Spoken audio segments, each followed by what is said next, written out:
Selamat pagi, selamat berjumpa di renungan pada pagi ini. Damai dan sukacita Roh Kudus menimpah dalam hati dan kehidupan saudara semua. Pada pagi hari ini, Jumat 15 April 2022, memperingati sengsara dan wafat Yesus. Sabda kita hari ini diambil dari Injil Suci menurut Yohanes bab 18 ayat 1 sampai 19, dilanjutkan dengan ayat 42. Marilah kita mempersiapkan hati kita untuk mendengarkan renungan pada pagi hari ini. Jawab Yesus kepadanya, "Aku berbicara terus terang kepada dunia. Aku selalu mengajar di rumah-rumah ibadat dan di bait Allah, tempat semua orang Yahudi berkumpul. Aku tidak pernah berbicara sembunyi-sembunyi." Saudara-saudari di dalam Tuhan Yesus Kristus, pernyataan tadi merupakan potongan ayat dari bacaan yang kita dengar pada hari ini. Ayat ini merupakan penegasan Tuhan Yesus bahwa sebagai umat Kristiani haruslah menjadi pemimpin sejati yang datang untuk melayani, bukan dilayani. Saudara-saudari sekalian, sabda hari ini sungguh luar biasa. Yesus mengajak kita sebagai murid-Nya untuk menjadi pemimpin sejati yang datang untuk melayani, bukan dilayani. Sama seperti Yesus yang rela menanggung penderitaan demi orang yang dilayaninya. Yesus menunjukkan keluhuran kita sebagai anak Allah. Keluhuran itu dinyatakan dengan doa ketergantungan yang sungguh kepada Allah Bapanya. Saudara sekalian, di dalam Tuhan, perlu kita ketahui bahwa kita sangat perlu menjadi pemimpin sejati yang datang untuk melayani, bukan dilayani.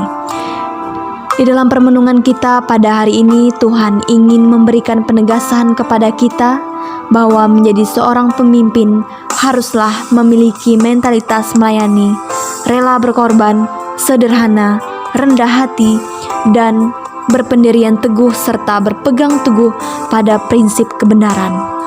Menjadi seorang pemimpin yang bermentalitas melayani atau sebagai abdi Allah, yakni dengan menjadi pemimpin sejati yang datang untuk melayani, bukan untuk dilayani. Saudara-saudari yang terkasih di dalam Tuhan, saya akan menceritakan tentang sebuah peristiwa yang dialami oleh seorang ibu yang terdapat di Desa Sungai Putih, Kalimantan Barat. Ibunya bernama Ibu Lydia. Ia merupakan ketua umat di Stasi Sungai Putih. Beliau dikenal sebagai orang yang sangat sabar dalam melayani umatnya. Umat di Stasi Sungai Putih jarang sekali terlibat aktif dalam berbagai kegiatan pelayanan, misalnya OMK yang jarang sekali mengikuti pertemuan di paroki. Walaupun umat kurang punya kesadaran, Bu Lydia tetap memberikan semangat kepada umat agar tetap aktif dalam pelayanan. Bu Lydia tetap memberikan contoh kepada umat bagaimana cara aktif dalam pelayanan gereja dengan hal kecil terlebih dahulu, seperti aktif dalam KOR, doa-doa di rumah umat, dan doa lainnya. Perjuangan Bu Lydia membuahkan hasil yang sangat luar biasa. Umat di Stasi Sungai Putih sudah mulai terlibat aktif dalam pelayanan gereja.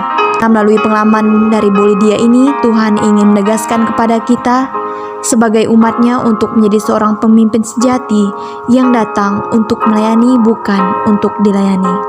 Saudara-saudari dalam Tuhan kita Yesus Kristus, sebagai orang Katolik kita beruntung memiliki tokoh yang sangat hebat yang rela berkorban demi kebahagiaan orang lain. Dan ia layak kita sebut sebagai pemimpin sejati yang datang untuk melayani, bukan untuk dilayani. Tokoh itu adalah Yesus Kristus.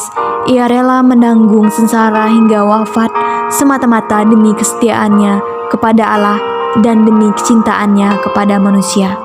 Wafat Yesus menjadi tanda dan sekaligus bukti nyata bahwa Allah sangat mengasihi manusia. Karena begitu besar kasih Allah akan dunia ini, sehingga ia telah mengeruniakan anaknya yang tunggal, supaya setiap orang yang percaya kepadanya tidak binasa, melainkan beroleh hidup yang kekal.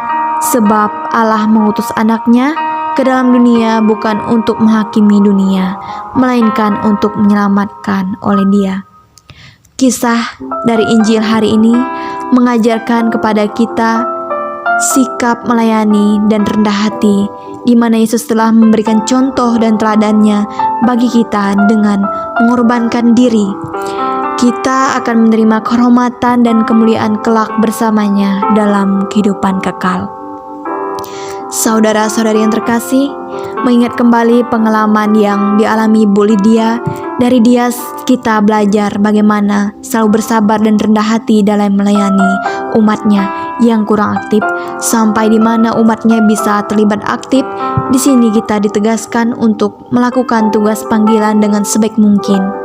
Selanjutnya kita bersyukur sekarang berkat Bu Lydia, umat di Stasiun Sungai Putih sudah melaksanakan tugas pelayanan dengan baik. Saudara sekalian dalam Kristus, semoga perbuatan hari ini menginspirasi kita semua. Setidaknya pada hari ini kita memperoleh penegasan bahwa kita haruslah menjadi pemimpin sejati yang datang untuk melayani, bukan dilayani. Kemuliaan kepada Bapa dan Putra dan Roh Kudus, seperti pada permulaan, sekarang, selalu, dan sepanjang segala abad.